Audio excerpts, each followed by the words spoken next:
Welcome to the Third and Central podcast, the only podcast dedicated solely to the University of Louisville baseball program. This is Matt Sefcovic, and as always, I'm joined by Aaron Turner. Aaron, we're now into February, and for nerds like you and I, it's finally college baseball season. It's here. I know in Kentucky, it doesn't quite seem like baseball season as you walk outside right now, as we're probably going to have some snow on the radar before too terribly long. But nonetheless, here before too long at Jim Patterson Stadium, it's going to feel a little different as Louisville's actually lining up against other teams in the opposing dugout. You're going to have the American flags out for opening day. The ball's going to be popping a little bit louder than it normally does. The atmosphere is just going to be different. College baseball is finally here. We've been waiting for this for a long time. We've been talking about this day for a long time, and it is finally here. Yeah, I'm super excited. There's no other words for me to say. Just super excited. Going to be a great year, not only for Louisville, but just, college baseball in general. Super excited to continue to see the game grow like it has been over the last few years. And with all the big names that the sport has to offer right now, I think the 2024 is just going to continue to get bigger, get better, and college baseball is just going to continue to take off. I think you hit the nail on the head with that. The game has just grown exponentially over the last couple of years, and it just continues to grow. If you look at the viewership and the amount of games that they're starting to put on ESPN and on national television, and the attendance at these, home games and the attendance at the regionals and super regionals and college World Series, it just continues to grow. And as a Louisville baseball fan, but also just a baseball fan in general, it's just good to see the game continue its upward trajectory that we've seen over the past couple of years. And I think the more people we have out there talking about it, and the more websites that are popping up and podcasts that are popping up, it's just more readily available. Because I think that was always the problem with college baseball, is you really just didn't have access to quality content.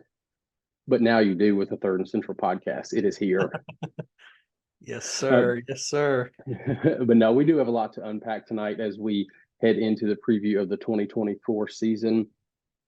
We're kind of flipping the page from our off-season Diamond Dialogues that we had. That kind of ended abruptly. We had another special guest we wanted to have on, and things just didn't work out because of timing and schedules and whatnot. But we do plan to have him on before too terribly long during the season. So keep your ears peeled for that. So before we jump into the preview of the season, I do want to give a shout out to the women of Third and Central. I was walking back here tonight to do the podcast, and as I do every podcast, I have a glass of bourbon, and it just helps me get through it.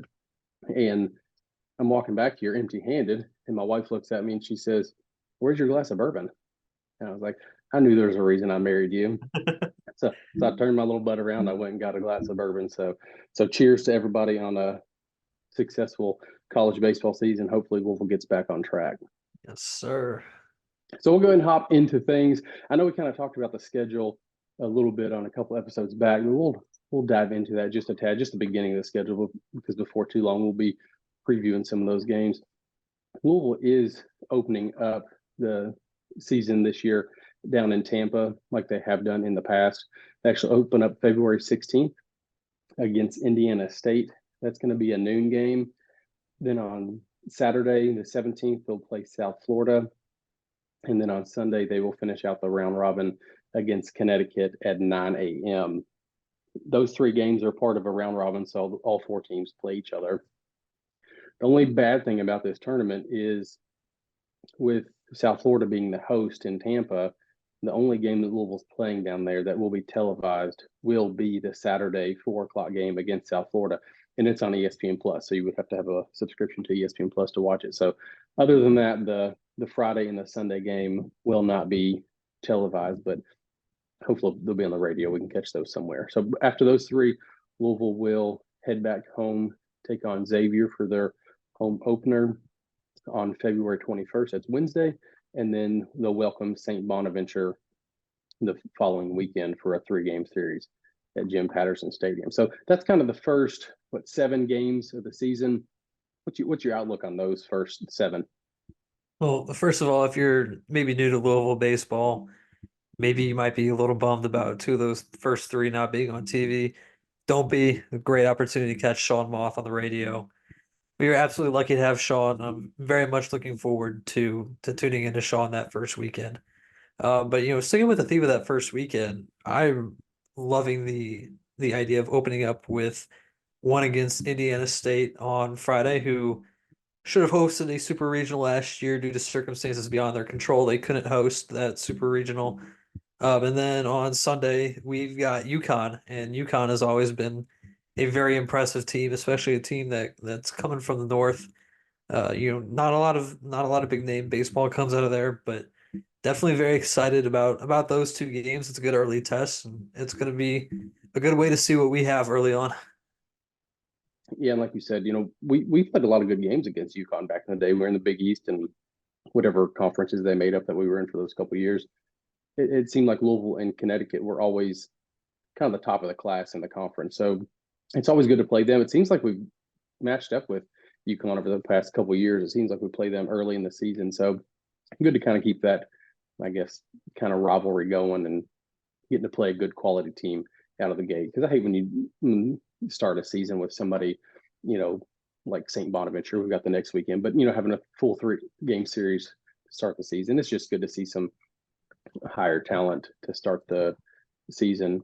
And talk about Indiana State, there's a good possibility that, and we'll talk a lot about this tonight, Sebastian Gongora, who could be Louisville's ace this year, he actually pitched against Indiana State last year in the regional for Wright State as the 4 seed when Indiana State was the 1. So it could be a rematch for Sebastian to take on them. That was actually, I believe, the only loss that he took last year was against Indiana State. So be a good chance for him to redeem himself.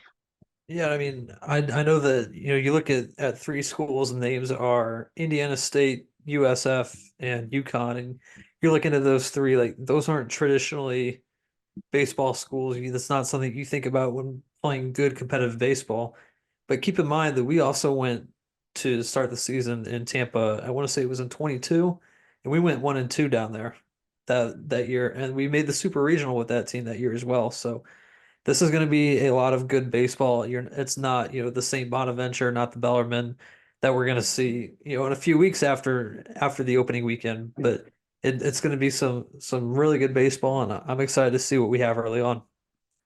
And I don't want to turn the page too fast without touching on some of the other schedule highlights. We won't dive into it much because we'll talk about this quite a bit between now and the end of the season. But Louisville's got a road gauntlet in the ACC. They head to Wake.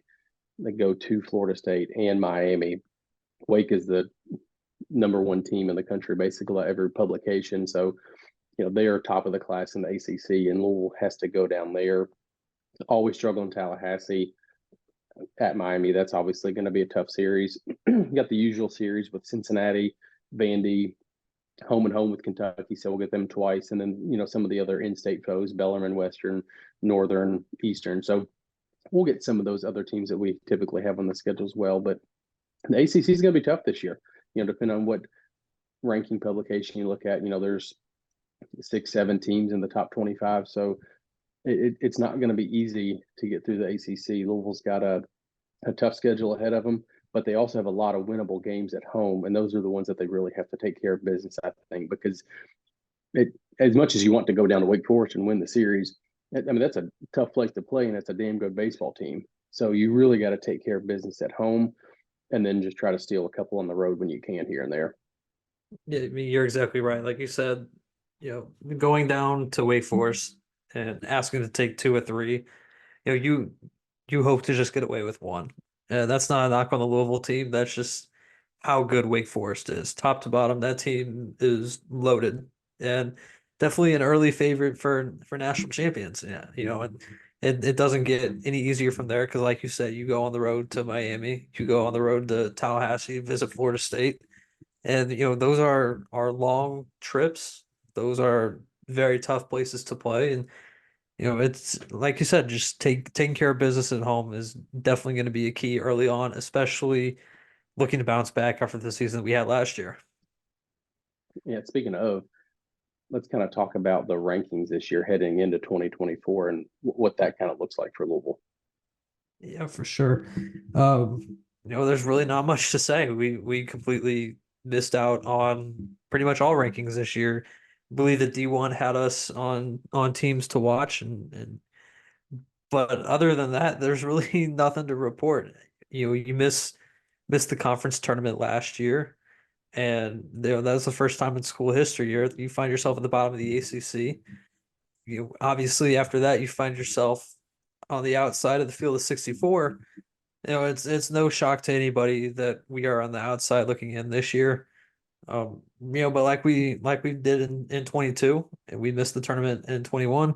You just have to go out and prove it again. I do think that we have the squad that can go out and prove it. I do think that there's a number of question marks, but I do think that this is a squad that can go out and show that this is still the Louisville baseball that we're used to.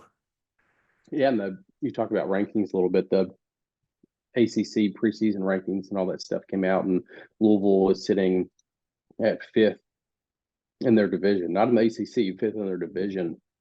So it's definitely going to be an uphill battle. But like you said, this team, there's a lot of experience, which we'll talk about. There's a lot of experience. There's a lot of upperclassmen, which is new to Louisville. That's not something that they have typically become accustomed to over the years, because most older guys get drafted, move on, and then we rely on the younger guys to come in. So I think this is going to be a good blend. I think there's the roster management kind of all lined up this year. This could be a really special team. D1 did pick Louisville as a tournament team in their preseason ACC preview. So, they do think Louisville has the tools and the players to compete and to make the tournament this year. And I think if you ask Dan McDonald and Roger Williams, Eric Snyder, any of the coaches on the staff, that's not the goal. They don't want to just make the tournament. But when you miss the tournament 2 to 3 years, right now, let's just get there and then make some noise and see what happens going forward. I think that's the name of the game for the 2024 season. One of the hot tickets questions that I always get heading into this season, because the way last year ended, and Dan's comments after one of our last games about wanting to work for a school that the administration was serious about baseball and serious about winning and serious about facilities, and that's kind of been a gripe of his for a while, just the lack of facilities at Louisville. And we could sit here and talk about that till we're blue in the face, but it's 100% factual. But the facilities were supposed to get some facelifts this year. I know they're underway, getting some locker rooms and things like that for the guys, which will help as far as recruiting. And obviously that doesn't equate to on the field results. People got all up in arms when Dan started talking about that last year, that if we have better locker rooms, that doesn't mean we're going to win games. Well, it helps get recruits and stuff like that. So it does play into it when everybody else is doing it. So that some of that stuff is underway. The biggest question we always get is, and I get people talking to me about this all the time, is the outfield, the indoor facility beyond the left field wall that they kind of talked about years ago. Vince Tyree did before COVID and all that stuff. I just, at this point in time, I don't know if or when that happens with the landscape of college athletics now, and the price tag of that thing, how it has exponentially gone up just due to the prices of everything. You can look around and insert the price of whatever you want to. Everything has gone up substantially. So if that happens, I think that is a long-term goal now rather than something that will be done sooner than later. So that's kind of where they stand on facilities. That's just a hot question we always get. I think you'll probably continue to see more movement on that front, but nothing major like the indoor field, like many had hoped for. I mean, it is a little frustrating to see, like you said, it is factual. You look around at the rest of the ACC and you see us falling behind them, but not only the ACC, but you're looking around at mid-major teams all the time that are getting facility upgrades, getting indoor facilities. You're like, wow, like that's a school that's serious about baseball. And we definitely, just on the team side and coaching staff, we are definitely serious about baseball. But like Dan said, is the administration of the school really serious about baseball? And before too long, depending on what route the administration wants to go here, they're gonna show whether they are or not really soon. No, you're spot on. And And I think the most frustrating thing to me is something you mentioned. It's not only what's going on in the landscape of college baseball at your LSU's and your Arkansas's, but look what Western Kentucky University just announced. It's a beautiful facility for their baseball players and coaches and offices and indoor hitting and weight rooms and all this stuff. And unfortunately, we just don't have that. And you would think a program that had been to 5 College World Series in the last 20 years would have that investment into the program. And so far, we're just not seeing it. It's just not there. There's no really other way to put it. So hopefully that happens. Hopefully that changes, because if not, I think you're going to probably have a complete overhaul at some point in time, because the current staff, they're just not going to put up with it. They can go somewhere else and get it at another university. So, and I don't blame them. If they feel like they have the support of their administration somewhere, they're going to go find it somewhere else. So enough about that. I hate to dwell on that, because we got a season that's about to start that we can jump into. So heading into 2024, the rosters, we got a lot of guys that are gone, but I guess for all intents and purposes, we've got a lot of guys that are returning, familiar faces that are coming back, which, like I said earlier, that's not typically the case with Louisville, because they always have so many guys that are graduating, and there's a lot of turnover. But this year, you're going to see a lot of familiar faces. A couple guys that are transferred out. To start with those guys, we've lost 15 since the end of last season. That probably sounds like an alarming number, but a lot of them were freshmen. A couple of them were freshmen this year that showed up this fall and have already transferred out. So a couple of the big ones to talk about: Braden Calise. He transferred to Central Florida with Alex Galvan, big right-handed pitcher who I think could have been beneficial to have Galvan this year, but he's gone. Noah Smith transferred back closer to home. He's a middle infielder. He went to Illinois State. Now, Will Cook just announced he transferred not too long ago after the winter semester, that he transferred out to John A. Logan Community College.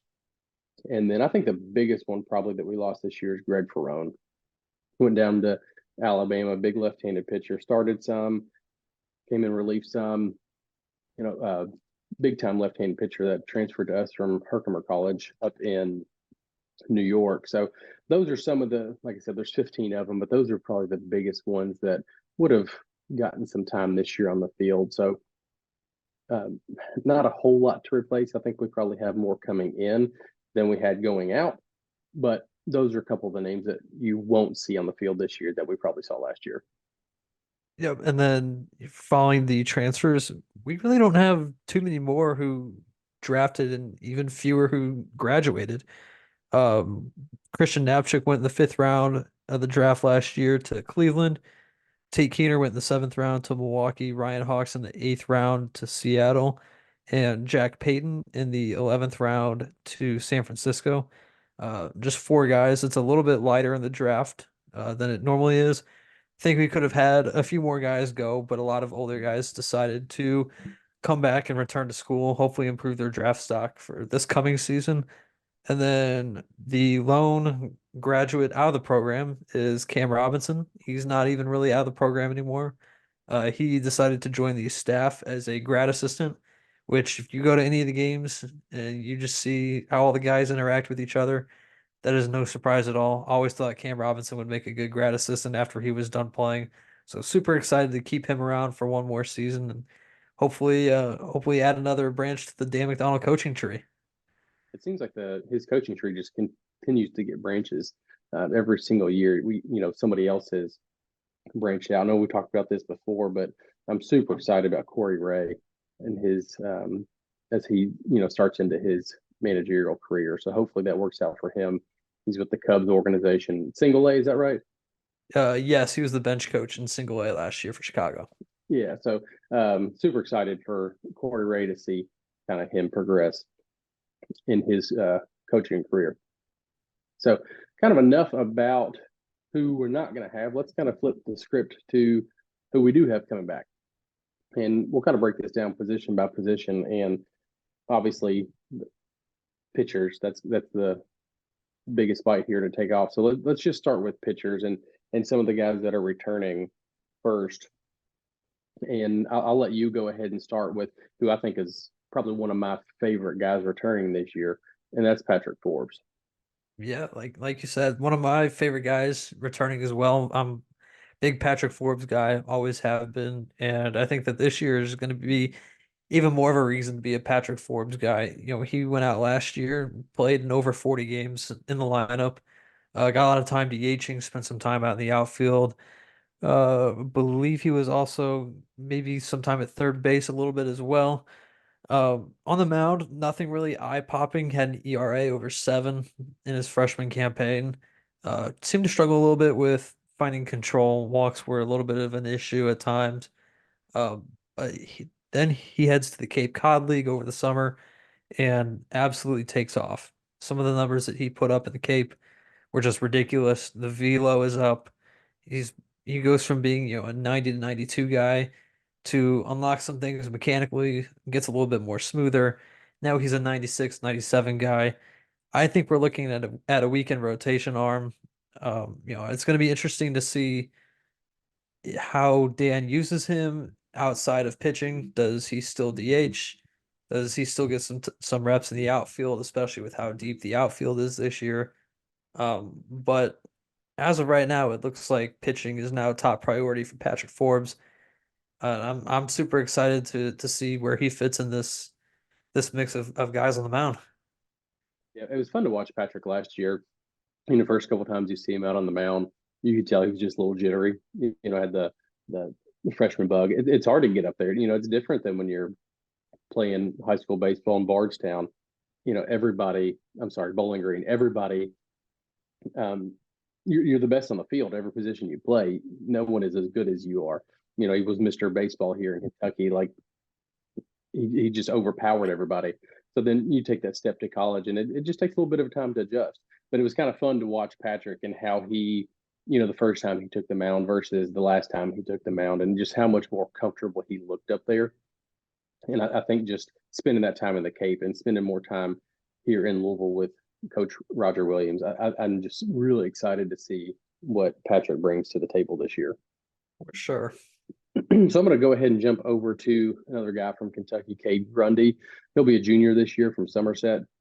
He logged 17 appearances last year, actually picked up 6 starts. Most of them are midweek, but I think Grundy will probably transition over to a weekend reliever type role this season. I think that's probably where he's better suited. He was 3-0 last year with a 5.60 ERA. Had 31 strikeouts in 35 innings. But kind of his big thing was kind of giving up the big hit. Gave up 7 home runs last year.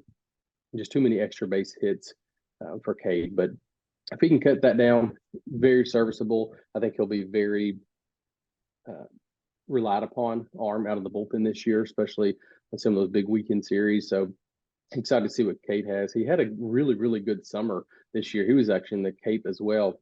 He had a 2.38 ERA, so dropped that almost or more than in half from his season last year at Louisville.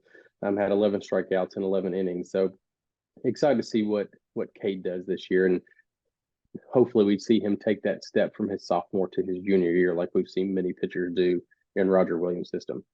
Yeah, I mean, I like Cade as well. I think that potentially an issue for him the last couple of years is we haven't really had the depth on the mound.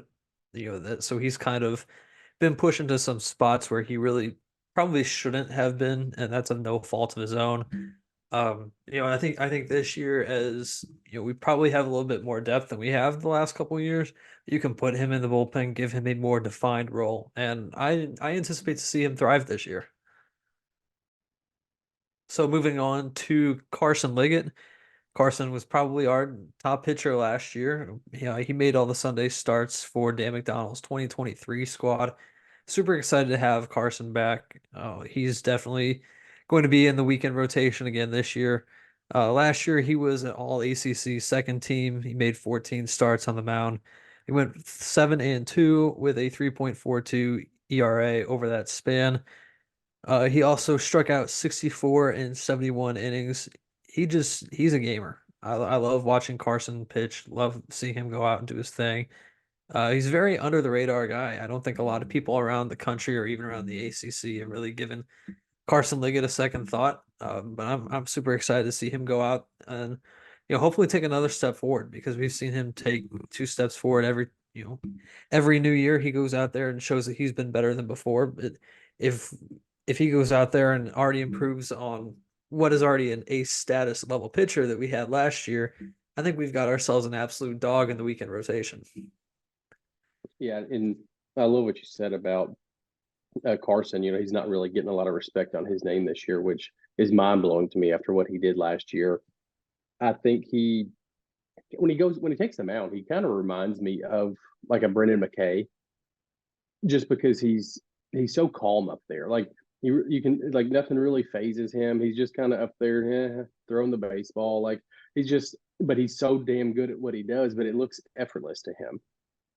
But I remember McKay used to do this, and I'm like, dude, show some emotion.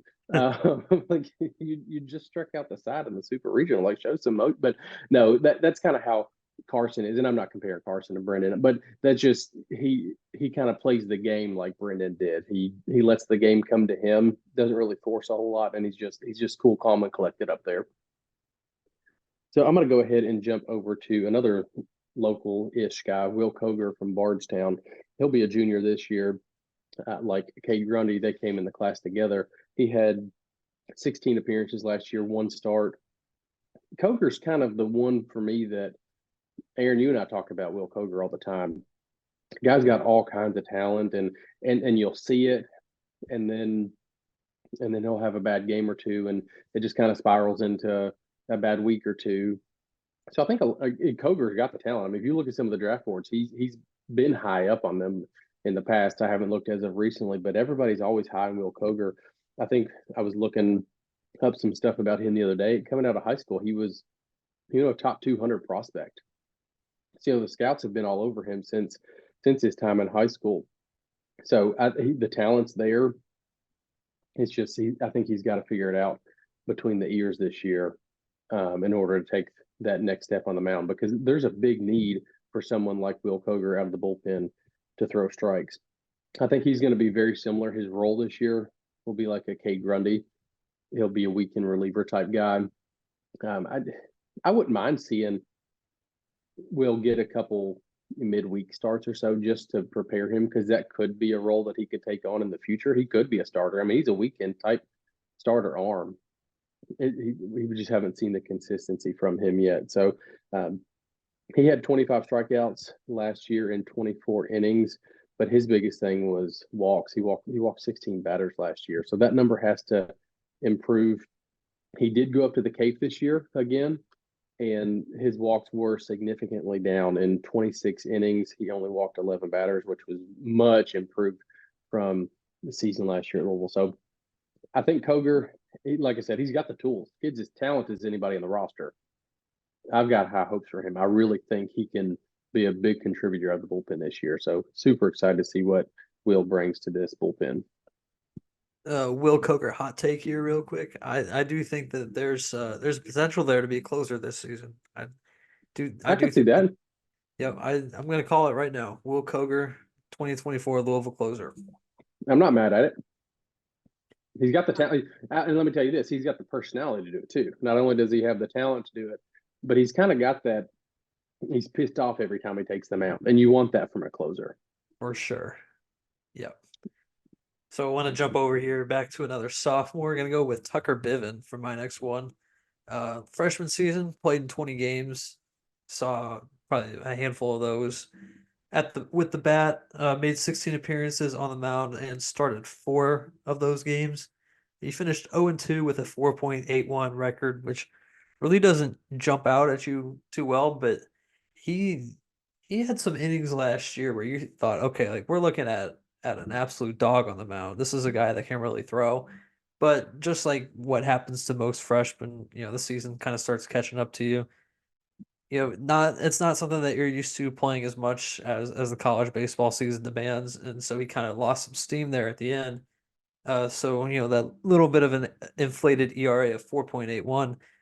But I really like Biven. I've been a Biven guy for a few years now, even when we went back and and recruited him out of high school. And I'm super excited to see what he can do this year. Just like Patrick Forbes, I mentioned, a few minutes ago. Does Tucker Biven have a future with both the bat and on the mound? We saw Biven hit last year too, and he looked pretty good in the box for a freshman for sure. So I'm excited to see, potentially having two potential two-way guys for the 2024 season. And I think we talked about this a few minutes ago with someone else, but I think Biven was in a similar situation last year. He was put into some situations that he probably, in normal scenarios at Louisville, would not have got inserted into. So, and like you said, that's not his fault. He can't control what's going on around him. So I do look for Tucker to take a step this year. And like you said, he could be a two-way guy with a couple of the transfers, losing Noah Smith as a middle infield position as a backup. Like, where does Tucker fit in there now? So could be a situation where he could see time somewhere in the middle infield as well. So I'm going to switch over to Wyatt Danielewicz. When I was making the list, I had to put Danielewicz on me because I just love saying his last name. But I think since we're in the spirit of making bold predictions tonight, you talked about Will Koger could be the closer this year. I think Danielewicz could be one of the best relief pitchers in the entire bullpen this season for Louisville. I really think his stuff is that good. We didn't see him a whole lot last year. We only saw him 4 times. He's a sophomore. He only threw 2 2/3 innings. He went up to the NECBL this year, New England Collegiate Baseball League, threw 6 innings, had a 1.42 ERA. So, didn't throw a ton. But I think with one more year, the fall and workouts with Roger Williams and, spending some time here, he's developed a slider that, from all accounts that I've heard, is one of the best around. I think he is going to be a force in the bullpen. And I think he's going to be one of those guys you're like, whoa, like, where did he come from when he was in the bullpen last year the whole time? And we've seen it time and time again. You've got a sophomore that pops up that we've never heard of before, never seen before, because they were buried in the bench last year as a freshman. I think that's Danielewicz this year. Yeah, I 100% agree. The very small sample size we got from Wyatt last year, he looked pretty good, and his summer numbers look good as well. You don't really have too much to go on the guy. You know that he added a slider. Kind of a sneaky pick for being one of the best in the bullpen. I'm a fan of the hot take here. Hey, So I got to roll the dice. we're gonna throw it over to Evan Webster. Yes, Evan Webster is still playing at the University of Louisville. We're shocked too. He's still hanging around. Feels like he's 40 by now, but Evan Webster is back for another year, and super excited to have him back too. He's a great guy to have around, and he had a pretty good year last year out of the pen. He went 4-2 with a 3.09 ERA. Had 2 saves, struck out 36 and 35 innings, had 3 had 3 starts, and made 22 appearances total on the mound. So this is a guy that does a little bit of everything for Louisville, and that's you always have to have somebody like that. Last year it was Tate Keener, can kind of swing both ways. Before that was Michael Kirian. I anticipate Evan Webster to fill that role of being able to start a game if needed. Maybe some of the younger guys' arms that aren't feeling it later in the season. Evan Webster go out there, start some games, go out and close games, go out and get us out of a jam. Whatever you need, Evan Webster is going to be that guy. And I think the biggest question for Evan Webster this year is, will he have a full set of uniforms that fit him? Oh, gotta love it. I will say I'm super excited to have Webster back this year. A guy like that in your bullpen and in your rotation, you can't put a price on it. It's like you mentioned a couple of the guys, Michael Kirian, and I'll throw in there Adam Elliott. The guy did anything and everything you asked him to do. He threw a couple of days in a row if you had him to. You can put him in a terrible situation. You can put him in a really good situation, and he's going to respond the exact same way. And I think that's all you can ask for. And to have a 15th year senior that has that, experience and that seniority to help be a leader in the bullpen, you just can't put a price on it having a guy like that, which kind of leads me into the next guy that I want to talk about, and that's Riley Phillips, because I think you can kind of couple those two together. Big Red, he pitched in 16 games last year, had 4 starts, 12 appearances out of the bullpen, kind of the same way. He was 4-2 with the 4.08 ERA, struck out 46 in 35 innings. So, high swing and miss guy. But he's going to be one of the guys that we're going to have to rely on if this team's going to succeed. I truly believe that Phillips has to have a good year. He's got the experience. He's pitched anywhere and everywhere. He's a guy that the younger guys can look up to. He's got 37 appearances in his career. I think his demeanor, he just kind of demands respect when he's around. So I think he's just one of those dudes that you need to have in the bullpen, and that Louisville needs to have kind of take another step forward this year if this team's going to make a deep postseason run. While we've been going down this list here, we keep rattling off a bunch of lefties. I don't remember having this many left-handed guys that you can reliably go to throughout the season. And of course, I'm sure that's by design from Dan McDonald, always looking to add another left-handed arm, including my next guy, Justin West. This is a guy who we were really talking up big last season. We were all about Justin West. Came out of Paducah Tillman, 2 years ago now. Had Tommy John while in high school. Comes to Louisville, gets fully healthy, starts his first career game in a midweek against Xavier last year, and throws out his arm, done for the year after 1 inning. So now after that, where do you go from here? You've got a guy with all the talent in the world, big left-handed arm. If I had to take a guess, I'd say you've probably got a bullpen arm, following 2 back-to-back season-ending arm injuries. You're looking at Justin West like, okay, we're gonna ease you back into this very gently. So I'm not sure what to expect in terms of amount of innings Justin West gets this year. I do expect him to be a factor out of the bullpen. I don't know what that's going to look like for him early on. Maybe get 15 to 25 innings ish throughout the year. We'll see how that goes, but I know I'm super excited about the career of Justin West. Last year around this time we had the conversation about West. That's a guy who could leave Louisville with his picture out in right field. He is that good. I still believe he is that good. It's just gonna be an interesting season to see how Dan and Roger go about navigating his throwing schedule. Yeah, healthy Justin West probably has some of the best stuff on the entire roster. And I've been told that he's healthy. He's 100%.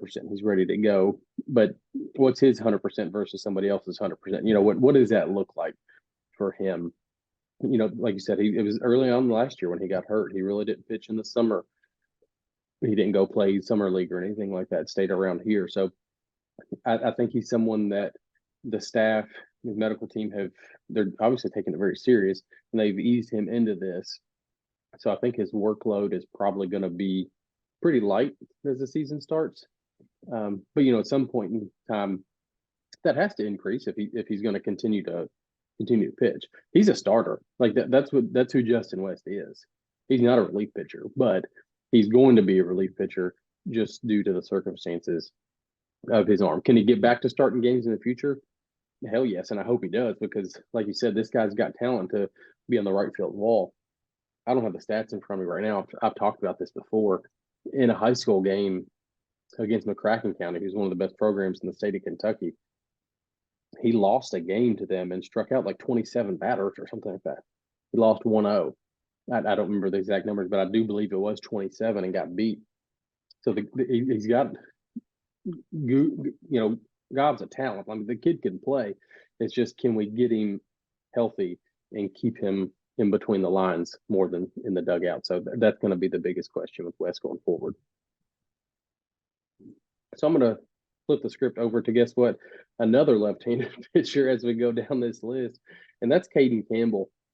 And if there's anybody to be really excited about in this bullpen, I think Caden Campbell's one of those guys. He's a sophomore from Cincinnati. And as a freshman, he actually led the team last season with 23 appearances. And that's no accident. That didn't happen by chance. That happened because they could rely on him when they put him in the game. In those 23 appearances, though, he only threw 19.1 innings, struck out 25 batters. He was obviously put in pretty situational timing. It wasn't to go out there and throw 2 or 3 innings at a time. It was to get a batter out here, get a batter out there. ERA was just north of 5 as a freshman. That's to be expected. But I've got high hopes for him next year. I mean, he was invited to the 2023 USA Collegiate National Team, and not just anybody gets invited to that. It's pretty prestigious to get invited to that. I think Jack Payton was actually on it in 2022. If I'm not mistaken, Knapchick tried out, but I don't believe he made the team. And I mean, Dan's had many guys that were on the collegiate national team over the year. Dan, he's coached it numerous times during his tenure at Louisville as well. So that's not to be taken lightly. And for somebody like Caden Campbell as a freshman to get invited to that is pretty big time. It's no slouch. So he's going to be a big part of the bullpen this season. Yeah, definitely a guy who could probably throw his hat in the ring for some closing opportunities as well. And switching gears to somebody else who can potentially do that, Caleb Corbett. I think the big question for Caleb Corbett this year is what version of Caleb do we get? His freshman year 2 years ago, sorry, 3 years ago now, you get, a guy who closed games for Louisville, had an ERA around 3, looked really good, comes back his sophomore year, posts an ERA over 8. Then last year, his junior year, pitches in 18 games out of the bullpen and finishes with an ERA of 1.69 over 21 and a third innings. Struck out 22 over those 21 and a third innings. So like I said, what Caleb Corbett do you get? And I think this is something that you and I have talked about before too. The situations for Corbett drastically changed from his first 2 years to last year. The high leverage situations was not something that Corbett found himself in often last year. But he looked really good in the innings that he did get. So I'm not sure where Corbett goes from here. Do you give him another shot to get the seventh, eighth, or ninth innings, or do you just have him as a bridge guy, which we absolutely need guys like that too. So be very curious to see what route Dan McDonald and company take with Caleb Corbett this year. No, and that's a big question mark as well with Corbett, is because we've seen so many different Caleb Corbetts over the years, like you said. But my biggest question about him is, have they found a hat to fit his head yet? that every pitch he throws, his hat comes off his head and he has to kind of readjust. But no, Corbett's got the talent, and Corbett's one of those guys that when you talk about having the closer mentality, that's Caleb Corbett. Like you can tell he's a dog when he's on the mound, and I think he's got the it factor. If we see the Caleb we had a couple years ago when he was a freshman, there's no doubt in my mind that he could be competing for a closer spot this year. So I'm really excited to see what Caleb would get, because if we get the Caleb we had his freshman year, this bullpen will be much improved. Sure. So those are most of the returning guys. We obviously can't touch on everybody. We'll be here all night, and as much as Aaron and I could do that, well, we're going to switch gears to some of the guys, because we did have a couple transfers that came in this season. I'm going to start with Sebastian Gongora, who we've had on the pod. Should be a familiar name to you guys. He was also a left-handed pitcher that transferred in from Wright State. It's probably he's the best transfer that Louisville's had with the new transfer portal era rules. He was the Horizon League Pitcher of the Year last year at Wright State. He was 10-1 with a 3.17 ERA, 89 strikeouts, and 93 and 2/3 innings. He's a big presence on the mound, 6'5", 215. And when you look through his game logs last year, we talked about this with him a little bit. He picked up a win against Kentucky this year, so he's already got that under his belt. So kudos to him for knocking off an SEC team at Wright State last year. But he's an instant impact guy. I mean, there's no two-way around it. He was number 39 in the D1 transfer portal rankings. So they had him as a top 40 player. Like I said, left-handed pitcher. He's up to 94 on the mound. He sat at 88 a couple years ago, so he's just continued to increase that over the last couple of years. So I don't know if there's any more room for growth there.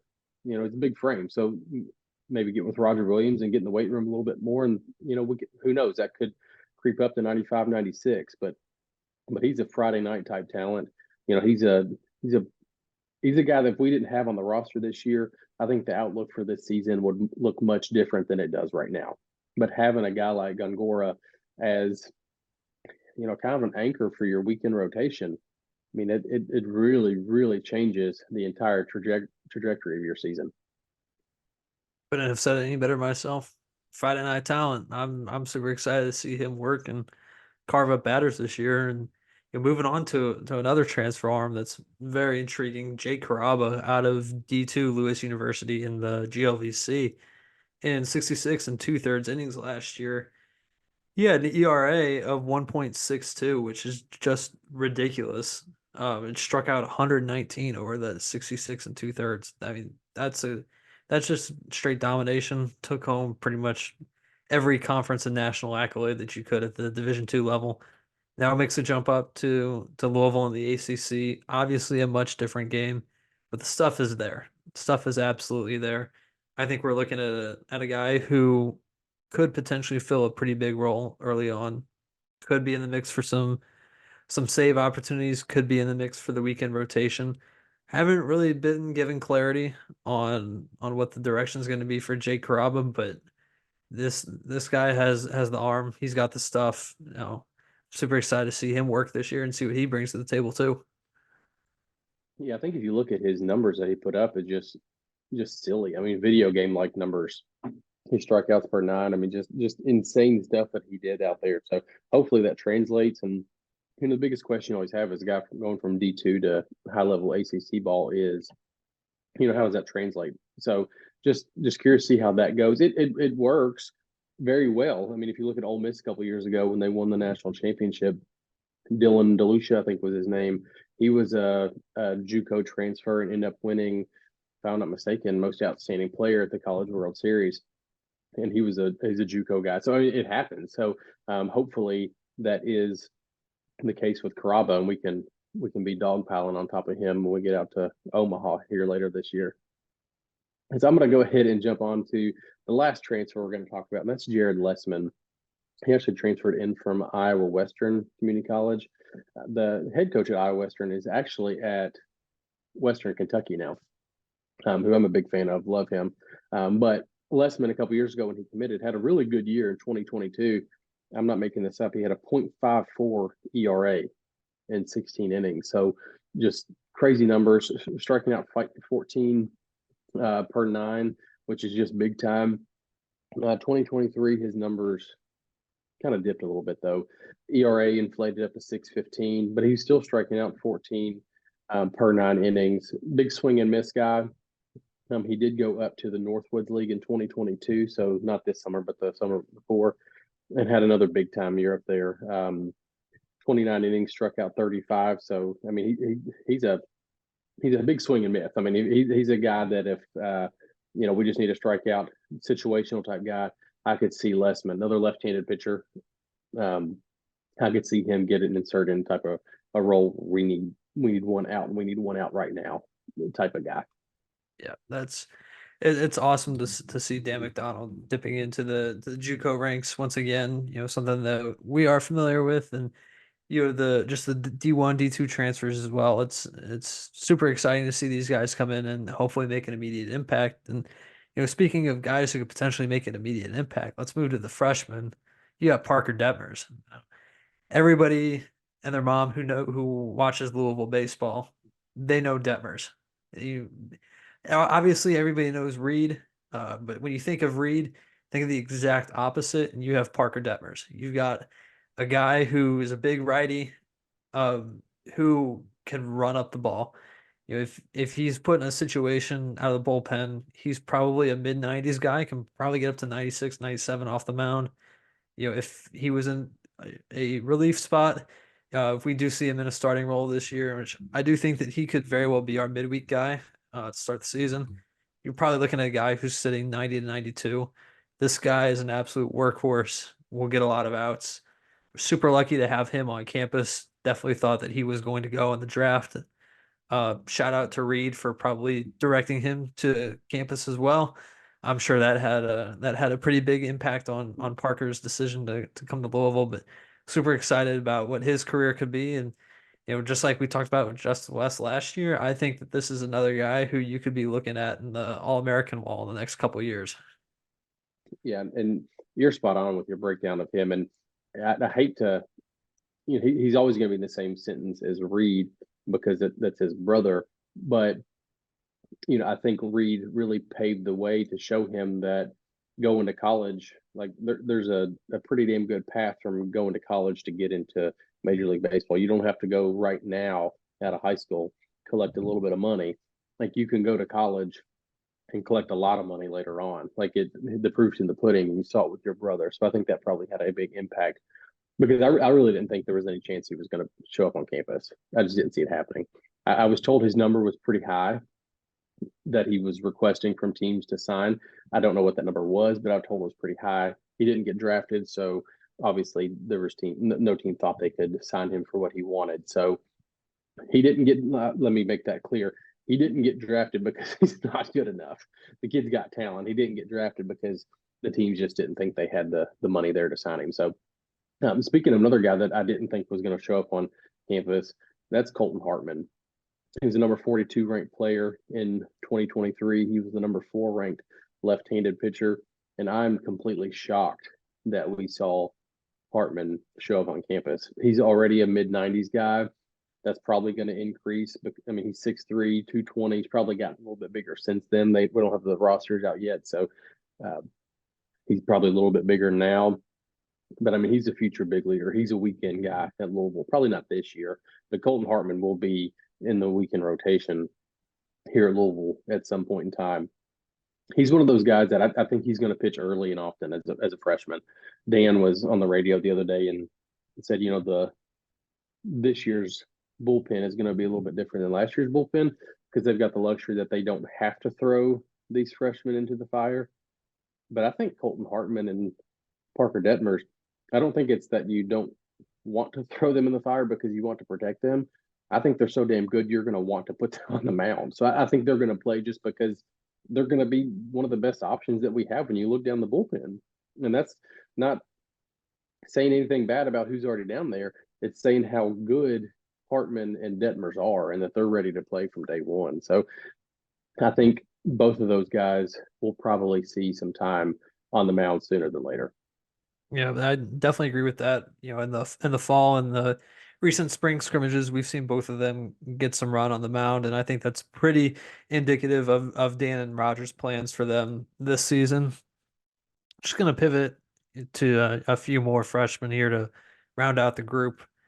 Ty Stark, Mitchell Dean, Kyle Crow, Thomas Howard, TJ Schlageter, and Braxton Stewart, all a group of guys who could make some impact this season. Not entirely sure if they do or if maybe they redshirt. I think a couple of really intriguing guys here. You got Ty Stark, who has seen some run in scrimmages recently. The kid is incredibly tall, 6'7", and incredibly skinny. If I think if he's on that baseball meal plan a little bit longer, he puts some weight on, you're probably looking at a guy that's 87 to 89 to 93 to 95. I mean, the kid is incredibly effective. I'm super excited to see Ty Stark's career unfold here. And he's not the only one that's got a good size on them too. You got Mitchell Dean, who's 6'7", 220. The kid's absolutely built. You got Braxton Stewart, who's 6'4", 160, so he can put on some weight too, just like Stark. And Thomas Howard himself, he's an incredible athlete too, good size. It's nice to see all these big bodies come to Louisville. There's a lot of good stuff to work with for Dan and Roger. And like I said, not entirely sure which of these guys sees time on the mound this year, if any. But you never know what circumstances may arise. Plans may change.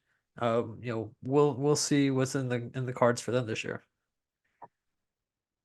Yeah, Ty Stark, you talked about him at length. I'll just mention one more thing. St. X was actually picked last year in a perfect game tournament, I believe it was, down in North Carolina. They picked 16 national teams. I cannot remember the name of the tournament for the life of me, but they picked 16 high school teams, not travel ball team, actual high school teams that went down. And Stark pitched the first game for St. X. It was single elimination. Stark pitched the first game down there for St. X, and they won the game. So, and on the big stage, one of the best teams in the country, St. X was able to pick up a win. So he's got talent. He's played on the big stage before. So I don't know how much run he'll get this year, but if he does, the kid's got tons of talent. And one other thing about Thomas Howard, kid's a moose. His dad's a legacy player. He's a legacy player. His dad played baseball at U of L back in the day. So good to see that tradition continuing with the Howard family.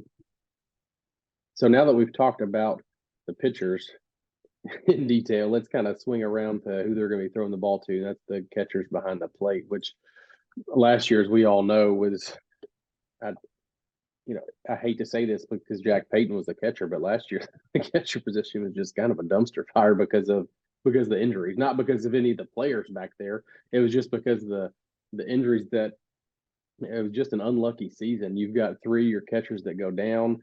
You end up looking at your first baseman who hasn't played catcher since high school to go back there and catch a couple very important ACC games.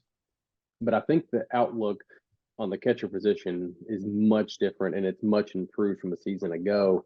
Even though Jack's not back there, there's just a lot of talent, and I don't think we're going to run into the same options or same issues we had last year with as many options we have this year. So first off is Luke Napleton. We talked about him before. He's a transfer, D2 Quincy University in Illinois. He was an All-American Region Player of the Year. He led all of D2 in home runs, was 29, RBIs with 87, and total bases with 187. Led all of D2 in those three categories. And mind you, he batted .352 with 18 doubles and 27 walks. So biggest question, like I said, with Jake Caraba coming from D2 is how does that power translate? He's shown the power. We've seen it in the fall and in the spring scrimmages and whatnot. So we've seen him show that. He's also shown a little bit more gap to gap approach. But I think this year we really need Napleton's long ball threat because this team, they're just, if you look up and at the lineup, they're just not a whole lot of home run power anywhere. So I'd love to see that. Yar's not going to be picky. If he's going to come over here and hit .352, he can hit singles all damn year for all I care if he's going to hit .352. But having that home run threat is going to be big for this roster. After that, you've got the two sophomores, Matt Klein and Will Veerling. They both were having pretty good seasons last year until they got hurt as freshmen before they went down. Klein, he's a sophomore here from Trinity, started 6 games behind the plate last year. Actually got a start on opening weekend. He batted .300 last year before his season ended with an injury. And then Veerling recorded 10 starts as a freshman before he got hurt. He batted .182 with 4 RBIs. So those are the returning guys. And then if you flip the script over to the freshmen, 2 guys to be really, really excited about. Zion Rose, again, another guy that I just didn't anticipate being on campus right now. I didn't think we'd be talking about him at this point in time. Number 75 ranked player in his class, number 5 catcher. We had him on the pod not too long ago. So if you remember Zion, he was on the podcast not too long ago. He's the next rendition of Catcher U. I mean, this kid's a stud, big frame, super athletic.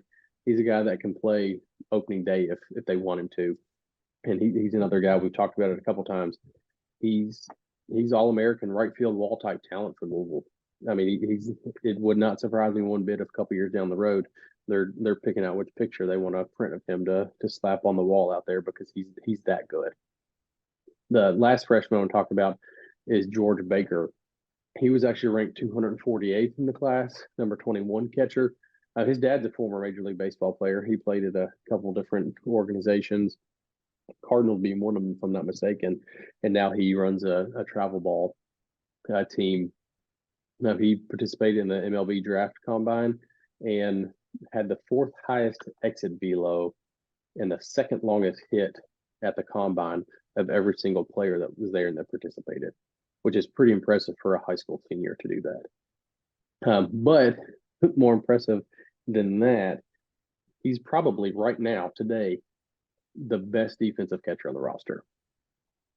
And I don't think he'll probably log many innings this year.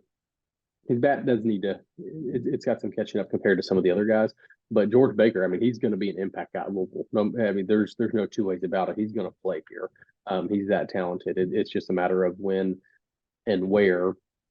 And Aaron, you're about to take over the first baseman. It could be a situation where he could see some time at first base. I mean, he's a big kid, big frame. So I'll let you kind of take over the other first baseman. But it wouldn't surprise me to see Baker moving from behind the plate to go down there with McCoy. Yeah, I mean, my first baseman list is far less impressive than that catcher list right there. Returning as your first baseman this year, you got Ryan McCoy. There's no questions about that. Ryan McCoy will be your opening day first baseman for Dan McDonnell. This second season at Louisville, following a transfer from Wabash Valley, JUCO out of Illinois. He played in all 55 games last year. Excuse me. He was tied for the team lead in home runs with 12. I mean, the guy can hit the ball a country mile. Impressive power. We'll never forget that home run in Durham that he hit 480 feet. Just crazy impressive. I think the issue with Ryan McCoy is strikeouts. We need to get those strikeouts down. He also is, he led the team in home runs last year, and he also led the team in strikeouts. That's definitely something that is going to have to change. And I do think that he has all the tools to cut that down, especially now that he's got a year of ACC play under his belt. I do think that he, will continue to grow.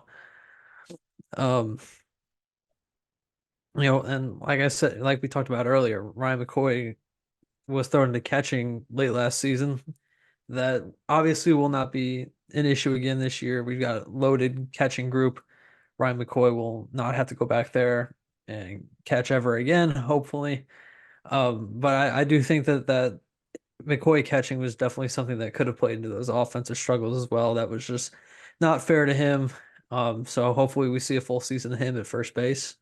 Beyond Ryan McCoy, like we talked about earlier, you got Will Cook, who transferred to John A. Logan, and after that, take your pick of backup catchers. If Ryan McCoy is injured or needs a day off, whatever it may be from first base, take a pick of any one of those catchers. We've seen George Baker get reps at first base. Incredible defensive man, like you already said. Um, you know, just any one of those guys can easily fill in at first base. So that depth that we have at catcher position, just carry that over to first base, and it's going to be a good year there too. And then right next to first, you've got one of my most excited players I think, in the entire roster, and that's Dylan Hoy, the transfer from Marist. He wasn't here too terribly long and was pretty much instantly named a captain for this upcoming season. And I think a lot of that's due to his exciting style of play. He plays with a lot of energy. He's going to put a lot of pressure on opposing pitchers with how aggressive he is on the base path. He really fits Dan McDonnell's style to a T. He's perfect for what Dan McDonnell wants to do in the plate. He wants to move the baseball, take it base by base. He's going to lay bunts down. He just really fits the Eric Snyder, Dan McDonnell style of play. And last year, he hit 245 with 8 doubles, 4 home runs, 19 RBIs, and 16 stolen bases. The average was down a little bit. A couple years ago, he did hit 292, so it's there. I think he's a guy that we're really going to rely on to be like your high energy guy coming out of the bullpen and hyping the team up. Everything I've heard about him is just super energetic, plays with a lot of passion. So he actually is being featured right now on a documentary by the MLB Network.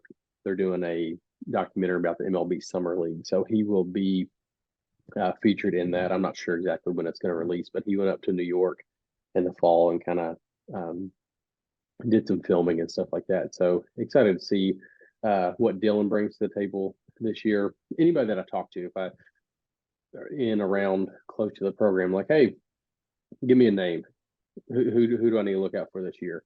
Dylan Hoy. Every time, Dylan Hoy. So I'm just really excited to see how his game is going to translate and what that's going to look like in between the lines when we start playing real games. Behind him at second, it's kind of like you said at first. I think we've got kind of um, a couple options there. Like we said, Tucker Biven, he played a little bit of middle infield last year. You could see him. Guy from New Albany, played 20 games last year, only recorded 6 at bats, so we really don't have a whole lot to go off there. Brandon Anderson, I mean, we could talk about him at all 4 positions. Like he could literally play first, second, third, and short. He can play all 4 positions. He's a guy that could be there. I mean, I guess Patrick Forbes could play. I mean, he could play probably any infield position except first, so he could play second, third, and short. So I think the second base is going to kind of be by committee behind Dylan Hoy, but he's the guy that's going to get the majority of your reps. For sure. And moving over to third base, we're going to start off with Logan Beard. He played in every game last year for the team, split time between second and third base. He's also a team captain for the season. He hit 282 with 7 home runs and 34 RBIs in 2023. I think the big question for him this year is what is his role going to be in the lineup? Is he going to be a top of the lineup type of guy, a table setter, if you will? Or is he going to be, a little bit further down the lineup, that 7, 8, 9 spot that Dan's always been known for getting a lot of production out of? So I think that getting a good defined role for Beard is going to be very key for him this year. And then right behind Beard, like you already talked about at second base, got Brandon Anderson. Anderson was actually the opening day third baseman last year, so third base is definitely something that he's comfortable with, can play pretty much everywhere. He hit 295 with 1 home run in 2023. If he's going to play third base, though, he has to find the power. And I'm going to say this for Logan Beard, too. I think the two of them need to find their power stroke. Between the two of them, they had 8 home runs last year. If you're going to play a power position, then we need to hopefully see some more power numbers. I think that's the biggest thing that was missing from the lineup last year. It's just a lack of home runs. Something that we have plenty of in previous seasons. Your 22 team has Dalton Rushing, Cam Masterman, Ben Metzinger, who are all 15 plus home runs, rushing over 20. And then you have a group that can't get over 12. So we just need somebody to step up, find the power stroke, hopefully. And I do think that Brandon Anderson could be that guy. Yeah, I think Anderson, we like I said, we could talk about him at all 4 positions, but I think this infield, there's a lot of versatility here. I think you could move Beard over to second if you had to and put Forbes or Anderson at third. I think you can interchange a lot of these players. So it's curious to see what Dan's going to do with the lineup, because he always tinkers with the lineup the first couple weekends. So I'm curious to see what he does, but I think we're going to see quite a few different variations over the first couple weekends. So heading over to shortstop, that is one guy only, and that's Gavin Keelan. Fully prepared for him to take a big step this year. Not that he didn't have a big season last year. Started 38 games as a freshman, batted 256. But I really like his game. He reminds me a lot of Natchik, but I think he has a more natural feel at shortstop than Natchik did. Dan has talked about how he's one of the best defenders to ever play at Louisville, which is just insane to think about. Think about some of the guys that have come through here, Devin Hairston, and some of the Gold Glovers that we've had. Dan always talks about how professional he is and how hard of a worker he is, and he very takes everything very serious. So I think Keelan is going to be a leader this year, but I think he's going to be a quiet leader. He's not the guy that's going to show a ton of emotion in the bull or out of the dugout or on the field, but he's one of those guys that I think he demands that respect by the way he plays and how just the professional approach that he takes to the game. And behind him is Alex Alisea. He's a freshman. I believe I'm saying that right. Dan was talking about him the other day. He played for the Hitters organization in Wisconsin. Very respectable travel ball organization that continuously feeds Louisville players. We've had numerous guys that have come down here from Hitters. It's just a gift that keeps on giving. He was the Wisconsin Player of the Year in PBR or by PBR last year. He hit 500, scored 50 runs, and most impressively, he was 57 of 57 on stolen bases last year. So, if nothing else, I think he's a guy that we're going to see in situations where we need a pinch runner. I think we could see his number called to come out and help swipe a bag if it's late in the game. He's a switch hitter, so as far as your lineup management and roster management goes, I think he's a guy that provides some versatility there, and he's very advanced defensively. These guys that come from the Midwest with Keelan and Knapchick and now Alisea, it's just they just continue to produce just plus defensive players at shortstop. And with Louisville being the best team in the Midwest, I'm okay that if that gift just keeps on giving. Yeah, so gonna shift over to the outfield now, and doesn't seem like there's too much of a discussion as to who will be your starting outfielders. Seems to be JT Benson will be your guy in left, Eddie King in center, and Isaac Humphrey in right. JT Benson hit 6 home runs last season, 34 RBIs at a 288 average. He got it done in multiple aspects of the game, was a top 10 guy in the ACC in stolen bases. He finally had a season where he was healthy, and it was great to see him come along.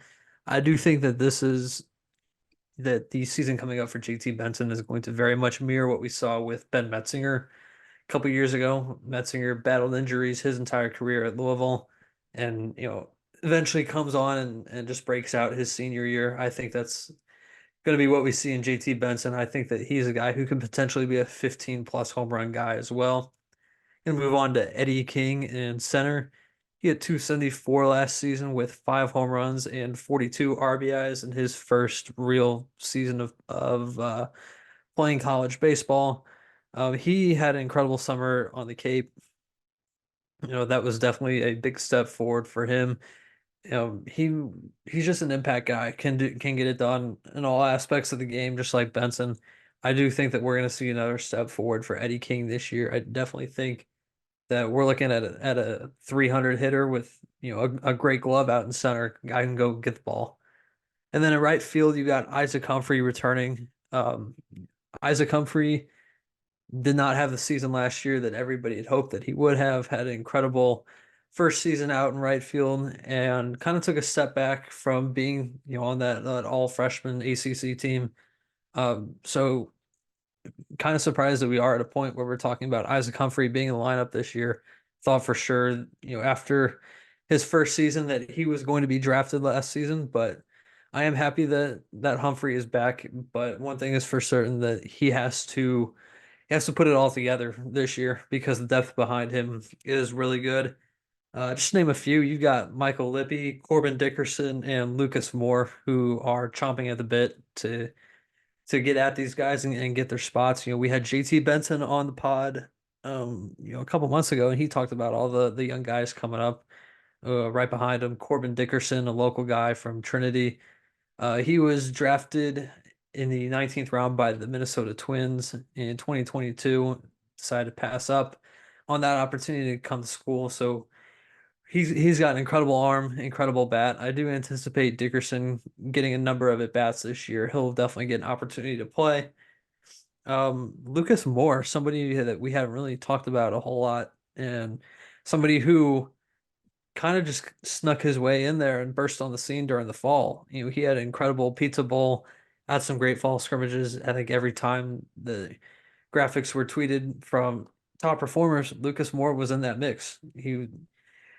I think that Lucas Moore is just going to be another guy who's chomping at the bit to get in there. He's definitely going to get some at bats this year as well.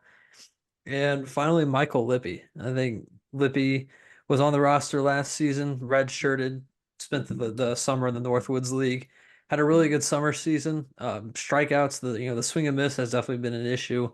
As much of an issue as it has been for some of the other guys that are looking to be in the lineup, probably not somebody that you want to mix in there quite yet, but you never know where that development has been in the fall and the spring so far. So I definitely think that all three of those guys could definitely see some time in the outfield this year. I think of the guys you mentioned, obviously Benson, King, and Humphrey. Those are your three core guys. But I think the one I'm most excited about is Lucas Moore. Everything I've heard about him is just incredible. My favorite thing about Moore, though, is the fact that he was a Kentucky commit and flipped to Louisville not too terribly long before the signing period ended. So uh, not too long ago, they would have been talking him down the road in Lexington, but instead we have Lucas Moore. I think Lucas Moore is probably going to be the fourth outfielder this year in the roster. As good as some of these other guys are, I think even though he's a freshman, I think Lucas Moore will probably be the fourth guy to push, and he's going to demand innings and he's going to demand at bats this year because I think he's that good. So really excited to see how the coaching staff uses him going forward this year.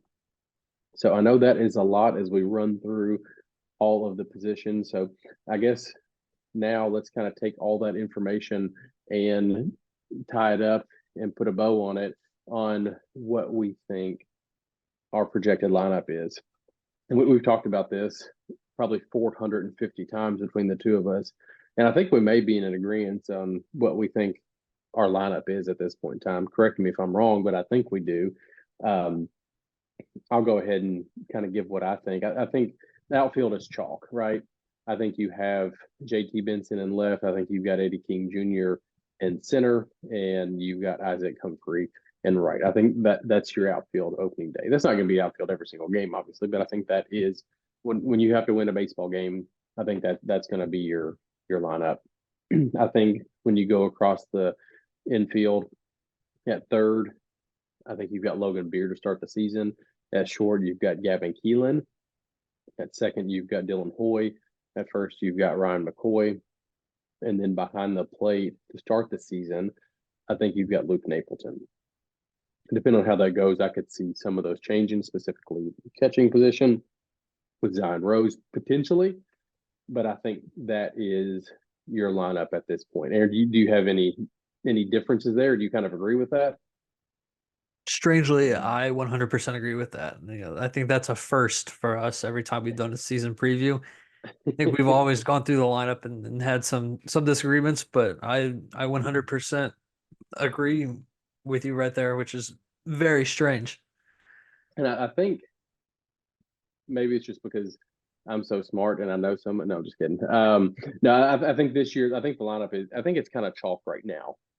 I don't think it's going to be chalk when we get into May, but I think at this point in time, I think those are the guys you have to go with and see what happens. There's going to be movement. That's not going to be our lineup when we get to the NCAA tournament. But I think as of right now, that's who you have to go with and let things play out. So let's go to weekend rotation. We talked about, I don't know, 15 different pitchers. There's a lot of guys on this roster that I think could compete for a starting role. We've got a handful of guys that have started in the past here that aren't going to start anymore this year. So let's look at your weekend rotation. I'm gonna go with Friday night, Sebastian Gongora, Saturday, Carson Liggett, and Sunday, Patrick Forbes.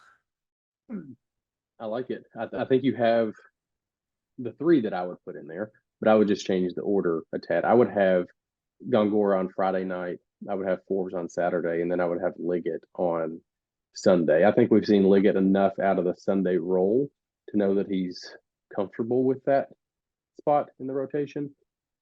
So I think Liggett will. That's just my opinion. I don't have any insight on that, but I think Liggett could probably be your Sunday guy. Yeah, I do agree with you there too. And I know there's a handful of guys that we talked about as the closer. Who do you think's our closer this year? That's a little bit tougher. I do Yeah. see a potential closer by committee. I do think that Caden Campbell's in the mix.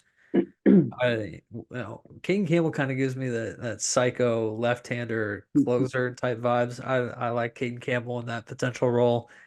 Will Koger for sure. We've already touched on that, and then Jake Caraba.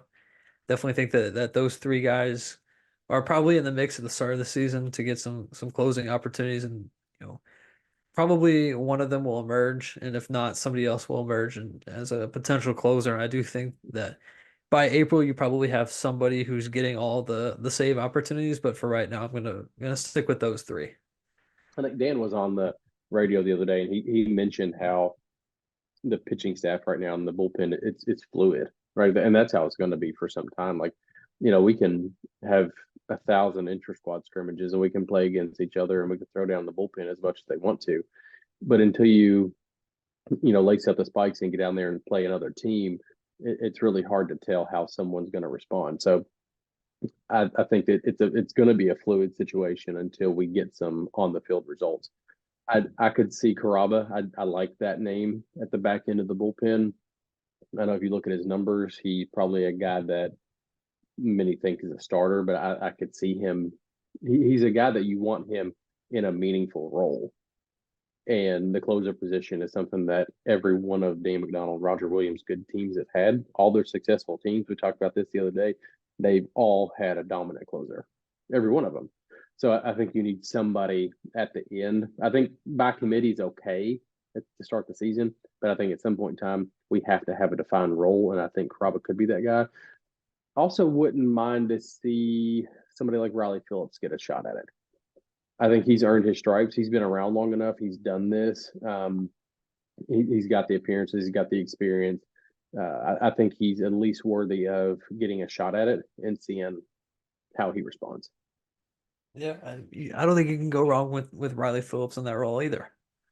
So I think there's so many options, and we could talk about this like we do every single day, and we're going to be wrong most of the time. But I think it's worthy of the discussion and talking about who the options are. So I guess now that we've kind of wrapped up our projected lineup, what are your expectations for the season? We're looking at a team that has missed the tournament 2 of the last 3 years. We're looking at a team that missed their conference tournament for the first time in the history of being in the ACC. We're looking at a team that has a lot of guys returning. I mean, we look up and down this list that we've talked about tonight. I mean, gosh, the defensive players, we've got 5 or 6 guys that started last year that are back this year. You look up and down the bullpen and the projected starters. I mean, a lot of those guys have been here before. But you got a lot of guys coming back from a team that didn't make the tournament. So, how much weight do you put into, okay, yeah, we've got a lot of experience, but the experience hasn't produced as well as we thought it should, or we thought it would. So I guess just let's talk about that. What are your thoughts on this season? Just in terms of expectations, point blank, you cannot miss the tournament again. You cannot miss the tournament in 3 of the last 4 years. Absolutely cannot happen. And furthermore, you absolutely cannot miss the ACC tournament ever again. That's not Louisville baseball. That's bare minimum expectations. But like you said though, there's a lot of experience, but the experienced guys who are returning have yet to get it done. And there's some question marks in there that you look at guys like an Eddie King, a Patrick Forbes, a Will Koger. They go to the Cape Cod League and absolutely light the league on fire. Do have a tremendous summer. And you look at guys up and down the lineup who went to their respective leagues and did similar things as well. When you have those big summers and you're able to find something that clicks there where you're able to work on it a little bit more, I do think that you hope that a lot of these guys can carry it over into the spring season. And not only that, but I think that we have a very, very impressive group of freshmen that are pushing the older guys and chomping at the bit to get in their spots, because I think that this young core that we have is a core that can play right now. And if a Zion Rose wants to go out there and catch, he definitely can catch on opening day if that's what Dan really wanted to do. Or Parker Detmers can be your midweek starter right away. I think that between Detmers and Rose and Hartman, we probably have the ACC Freshman of the Year on the roster. I do believe in that, and I think that just that young core of freshmen and sophomores who didn't get a chance to play on the field last year are in a spot where they are definitely able to touch the field, because I think there's going to come a time for Dan and the coaching staff, not necessarily pressing the panic button, but knowing that you can't miss the tournament again. Then maybe it's time to try out the freshmen a little bit sooner than you would have in previous years. Yeah, and I think the mentality of this season has to kind of be next man up. I think if we've got guys that aren't producing this year, I think you've got to look down the bench and you got to say, "Hey, Parker, take the ball," or "Colton, go take the ball." You've got guys like we talked about, Daniel Evans. We've got guys like Caden Campbell. You've got your Corbin Dickersons, your Lucas Moores, your Zion Roses. You've got these younger guys that if some of the experienced guys aren't producing, you've got to try something different. The standard at Louisville is the standard that was set by Dan McDonnell. Before he showed up here, baseball didn't exist. But like you said, if you have another bad year, miss the tournament, you're looking at missing the tournament 3 out of 4 years. And I don't think that's where this team is heading. But that's if we don't make it, that's facts. That's where we are. I think you have to try something different. So I think a lot of these guys this year, in my opinion, should have a short leash, because we don't want to. We've tasted that 2 out of the last 3 years. That's not where we want to be. That's not Louisville baseball. And Dan will tell you the same thing. That's not what he expects. He wants to be in the tournament. He wants to be dogpiling. That's the goal. That's why he's here. So I think these older guys, yes, they're older. Yes, they've been in the program for a while, and yes, they've collected quite a few starts at this point in time. But we've got to see the results. I mean, if we're not seeing the results, we're gonna have to put some of these freshmen or some of these sophomores out there and just see what happens. Maybe a little adversity, or maybe trying out something new, and putting somebody on the bench that could light a fire under their ass, and and get them to elevate their game to the next level, because none of us want to be here.